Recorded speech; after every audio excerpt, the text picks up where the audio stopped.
31 जुलाई 2023 की रात को इसरो के वैज्ञानिकों ने चंद्रयान-3 के इंजन को स्टार्ट किया। ऐसा करने के पीछे उनका मकसद था चंद्रयान-3 को एक बूस्ट देना और इससे पृथ्वी के ऑर्बिट से बाहर निकालना। 31 मिनट तक वैज्ञानिकों ने चंद्रयान-3 के इंजन को ऑन रखा और इसी दौरान उन्होंने ट्रांस लूनर इंजेक्शन की प्रक्रिया को सक्सेसफुली कंप्लीट कर लिया। ट्रांस लूनर इंजेक्शन उस प्रोसेस को कहते हैं जिसके जरिए स्पेसक्राफ्ट को पृथ्वी के ऑर्बिट से चांद के ऑर्बिट में दाखिल कराया जाता है। अब चंद्रयान-3 हमारी पृथ्वी से हमेशा के लिए दूर जा चुका है और चांद के स्फीयर ऑफ इन्फ्लुएंस में एंट्री ले चुका है। यह एक ऐसा एरिया होता है जहां पर चांद के गुरुत्वाकर्षण बल को बहुत आसानी से नोटिस किया जा सकता है। धीरे धीरे चंद्रयान-3 चांद की ओर बढ़ता रहेगा और फिलहाल के आंकड़ों के मुताबिक यह 23 अगस्त 2023 को चांद पर लैंडिंग करेगा। अब सवाल ये आता है कि आखिर वैज्ञानिक चंद्रयान-3 को किस लोकेशन पर लैंड कराएंगे और ऐसा करने के पीछे उनका क्या उद्देश्य होगा। सिर्फ इतना ही नहीं, उन्हें लैंडिंग के प्रोसेस के दौरान कौन कौन सी दिक्कतों का सामना करना पड़ेगा। आज के इस वीडियो में हम आपको इन सभी सवालों का उत्तर देने वाले हैं। यह वीडियो बहुत ही ज्यादा इंटरेस्टिंग होने वाला है, इसलिए इसे अंत तक जरूर देखिएगा। चंद्रयान-3 को 14 जुलाई 2023 की दोपहर को लॉन्च किया गया था। लॉन्च के सक्सेसफुल होने के बाद अगले ही दिन इसरो के वैज्ञानिकों ने यह अपडेट दी थी कि चंद्रयान ने पृथ्वी के अराउंड अपना पहला ऑर्बिट कंप्लीट कर लिया है। चांद तक जाने के लिए चंद्रयान-3 एक अलग तरह की तकनीकी का इस्तेमाल कर रहा है। इसरो हमेशा से ही कम पैसों में अच्छे मिशंस करने के लिए फेमस रहा है और ऐसा ही कुछ चंद्रयान-3 मिशन में भी किया जा रहा है, जहां नासा के स्पेसक्राफ्ट पृथ्वी से चांद तक की दूरी को बिना ईंधन बचाए डायरेक्टली कवर कर लेते हैं। वहीं इसरो के वैज्ञानिकों ने ईंधन बचाने पर बहुत ही ज्यादा ध्यान दिया है। चंद्रयान-3 को डायरेक्टली पृथ्वी से चांद तक जाने के लिए डिजाइन नहीं किया गया है। 14 जुलाई को लॉन्च होने के बाद सबसे पहले इसने पृथ्वी का चक्कर लगाना शुरू किया और 15 जुलाई को अपने पहले चक्कर को कंप्लीट भी कर लिया। इसके बाद वैज्ञानिकों ने इसके ऑर्बिट को बड़ा करना चालू किया ताकि यह धीरे धीरे पृथ्वी के गुरुत्वाकर्षण बल से दूर और चांद के नजदीक जा पाए। किसी भी स्पेसक्राफ्ट को पृथ्वी से दूर करने के लिए एक बेसिक प्रक्रिया का इस्तेमाल किया जाता है, जिसमें वह स्पेसक्राफ्ट में लगे हुए इंजन को ऑन कर देते हैं। इंजन ऑन होते ही इसमें मौजूद प्रोपेलेंट इस्तेमाल होने लगता है और उससे निकलने वाली एनर्जी स्पेसक्राफ्ट में लगे थ्रस्टर्स से बाहर आने लगती है। प्रोपेलेंट स्पेसक्राफ्ट में भरे हुए फ्यूल को कहा जाता है, जो स्पेसक्राफ्ट को अपना सफर तय करने के लिए एनर्जी प्रोवाइड करता है। जब स्पेसक्राफ्ट के थ्रस्टर से एनर्जी बाहर निकलती है तो उसमें मौजूद पार्टिकल्स रिएक्शन फोर्स के चलते स्पेसक्राफ्ट को आगे की ओर धक्का देते हैं। इसी धक्के की वजह से स्पेसक्राफ्ट आगे बढ़ पाता है। आपने अपनी छोटी क्लासेस में न्यूटन के तीसरे नियम के बारे में तो पढ़ा ही होगा। न्यूटन का तीसरा नियम ये कहता है कि जब भी हम किसी चीज पर कोई बल लगाते हैं तो वह चीज भी हमारे ऊपर उतना ही बल अपोजिट डायरेक्शन में लगाती है। जब स्पेसक्राफ्ट से एनर्जी बाहर निकलती है तो उस एनर्जी के छोटे छोटे पार्टिकल्स स्पेसक्राफ्ट को उल्टी दिशा में धक्का देते हैं। यही कारण है कि जब स्पेसक्राफ्ट के पीछे से एनर्जी बाहर निकलती है तो वह आगे की ओर बढ़ता है। आपकी जानकारी के लिए बता दें कि इसी कॉन्सेप्ट का इस्तेमाल रॉकेट को लॉन्च करने के लिए भी किया जाता है। रॉकेट लॉन्च के समय उसके नीचे से बहुत सारी गैस और धुआं बाहर निकलता है। यही गैस और धुएं के पार्टिकल रॉकेट को ऊपर की ओर धक्का देते हैं, जिससे उसे लॉन्च होने में थोड़ी आसानी होती है। वैज्ञानिक थ्रस्टर्स का इस्तेमाल करते हुए स्पेसक्राफ्ट के ऑर्बिट को बड़ा करते जाते हैं और एक समय ऐसा आता है जब वह पृथ्वी के ऑर्बिट से बाहर निकलने के लिए रेडी हो जाता है। चंद्रयान-3 के साथ भी 31 जुलाई की आधी रात को कुछ ऐसा ही हुआ। उस समय वह अपनी पेरिगी पर था, यानी अपने ऑर्बिट के एक ऐसे पॉइंट पर जहां पर पृथ्वी से उसकी दूरी सबसे कम थी। वैज्ञानिक इसी मौके का इंतजार कर रहे थे और जैसे ही चंद्रयान-3 अपने पेरिगी पर पहुंचा, वैसे ही उन्होंने इसके इंजन को स्टार्ट करके इसे एक बूस्ट दिया। इस बूस्ट की वजह से यह पृथ्वी के ऑर्बिट से बाहर निकलकर ट्रांस लूनर ट्रांजेक्टरी में पहुंच गया। आप इससे पृथ्वी और चांद के बीच का रास्ता समझ सकते हैं। इसे कवर करने के बाद यह चांद के ऑर्बिट में पहुंच जाएगा।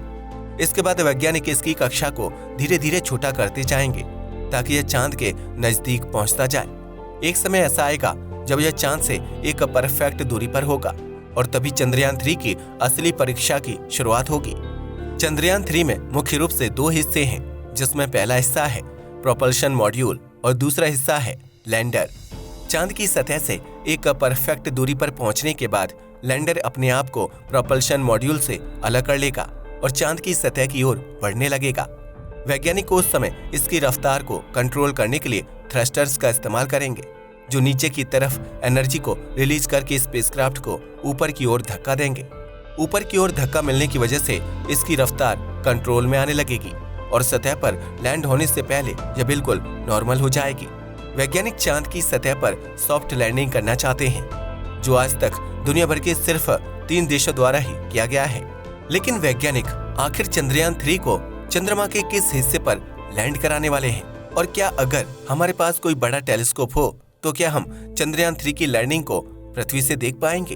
वैज्ञानिक लैंडर को ल्यूनर साउथ पोल यानी चांद के साउथ पोल पर लैंड कराने वाले हैं। चांद के साउथ पोल पर चंद्रयान 3 के लैंड होने की एग्जैक्ट लोकेशन 69.360 साउथ और 32.340 ईस्ट होगी। यह एग्जैक्टली चांद का साउथ पोल नहीं है, लेकिन यह उससे इतना करीब है कि इसे भी आप साउथ पोल का ही एक हिस्सा कंसीडर कर सकते हैं। अब शायद आपके दिमाग में ये सवाल आ सकता है कि आखिर वैज्ञानिकों ने चांद की इसी लोकेशन पर लैंड करने का प्लान क्यों बनाया है। हम आपको बता दें कि चांद का साउथ पोल एक ऐसा एरिया है जिसे बहुत ही मिस्टीरियस और खतरनाक माना जाता है। यह हिस्सा चांद की फार साइड पर मौजूद है, जो चांद का वह एरिया है जिसे पृथ्वी से डायरेक्टली ऑब्जर्व नहीं किया जा सकता। चांद हमारी पृथ्वी के साथ टाइडली लॉक्ड है, जिस वजह से हमें हमेशा इसकी एक साइड ही दिखाई देती है। वैज्ञानिक बताते हैं कि चांद के साउथ पोल पर सूर्य की रोशनी बहुत कम मात्रा में पड़ती है, जिस वजह से साल के ज्यादातर भाग में वहां बिल्कुल डार्क अंधेरा रहता है। उनके मुताबिक ये हमारे लिए बिल्कुल एक खजाने जैसा है। 2009 में चंद्रयान 1 ने साउथ पोल पर पानी की डिस्कवरी की थी, जिसने पूरी दुनिया को हिलाकर रख दिया था। इस डिस्कवरी के बाद चंद्रयान 1 और इसरो सुर्खियों में आने लगा था। वैज्ञानिक चंद्रयान 3 को इसी एरिया में लैंड कराकर वहां मौजूद पानी को और अच्छे से स्टडी करना चाहते हैं। अब क्योंकि साउथ पोल पर सूर्य की रोशनी की रेडिएशन नहीं पड़ती है, इसलिए वहां पर आज भी वाटर आइस बिल्कुल सही सलामत मौजूद है। वैज्ञानिक बताते हैं कि पानी के अलावा वहां उन्हें और भी बहुत सारे रेयर एलिमेंट एंड कंपाउंड मिल सकते हैं, जो आगे चलकर हम इंसानों के लिए बहुत कीमती साबित हो सकते हैं। ऐसे ही एक एलिमेंट का नाम है हीलियम 3। वैज्ञानिक बताते हैं कि यह हम इंसानों के भविष्य का फ्यूल है। आज हम मुख्य रूप से ऐसे रिसोर्सेज पर निर्भर हैं जिनसे एनर्जी निकालने पर वायुमंडल में बहुत सारा धुआं रिलीज होता है। सिर्फ इतना ही नहीं, यह रिसोर्सेज नॉन रिन्यूएबल हैं, यानी एक समय ऐसा आएगा जब यह पूरी तरीके से खत्म हो जाएंगे और उन्हें दोबारा से क्रिएट करना इम्पॉसिबल होगा। ऐसे में चांद पर मौजूद हीलियम 3 हमारे लिए एक बहुत ही इम्पोर्टेंट रिसोर्स बन जाएगा। आपको जानकर हैरानी होगी कि चांद पर 1.1 मिलियन मैट्रिक टन हीलियम 3 मौजूद है, जो अगले 10,000 सालों तक इंसानों की सारी एनर्जी डिमांड को पूरा करने के लिए काफी है। वैज्ञानिक चांद पर जाकर इस एलिमेंट पर भी स्टडी करना चाहते हैं और इससे किस तरीके से एनर्जी एक्सट्रैक्ट की जा सकती है या रिसर्च करना चाहते हैं। इस एलिमेंट के पीछे ऑलरेडी कुछ देश पड़े हुए हैं, फॉर एग्जाम्पल अमेरिका और चाइना। सबसे इम्पोर्टेंट बात तो ये है कि हीलियम 3 से निकलने वाली एनर्जी क्लीन एनर्जी होती है, यानी इसकी वजह से कोई भी प्रदूषण नहीं होता। यह एक इस तरह का एनर्जी रिसोर्स है जो हम इंसानों की आज की डिमांड को हर तरीके से पूरा करता है।